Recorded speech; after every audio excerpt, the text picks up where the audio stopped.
प्रणाम। मैं निशा अपने यूट्यूब चैनल पर आप सभी का स्वागत करती हूँ और मैं सुनाने जा रही हूँ एक नेट का गीत और आप लोग कैसा लगा कमेंट में ज़रूर बताइएगा। कवने शहर से गड़िया लेट पिया मोरया जो नयन, कवने शहर से गड़िया लेट पिया मोरया जो नयन,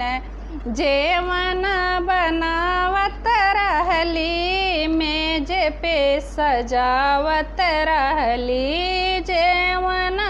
बनावत रहली मेज पे सजावत रहली, झूरू झूरू बहले बयारी पिया मोरया जो नयन, कवने शहर से गड़िया लेट पिया मोरया जो नयन,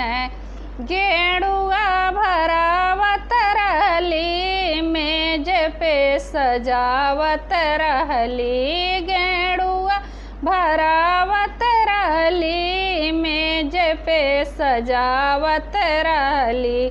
झूरू झूरू बहले बयार पिया मोरया जो नयन,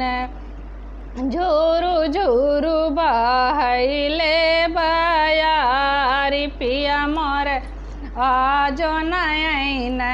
कवने शहर से गड़िया लेट पिया मोरया जो नयन,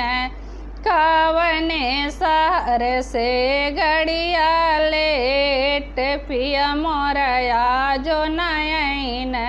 बीरवा लगावत रहली मेज पे सजावत रहली, बीरवा लगावत रहली मेज पे सजावत रहली, झूरू झूरू बहले बयार पिया मोरया जो नयन, झूरू झूरू बहले बयारी पिया मोरया जो नयन, कवने शहर से गड़िया लेट पिया मोरया जो नयन,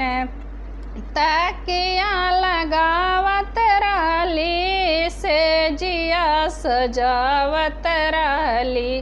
तकिया लगावत रहली बिस्तर सजावत रहली, कवने शहर से गड़िया लेट पिया मोरया जो नयन, कवने शहर से गड़िया लेट पिया मोरया जो नयन।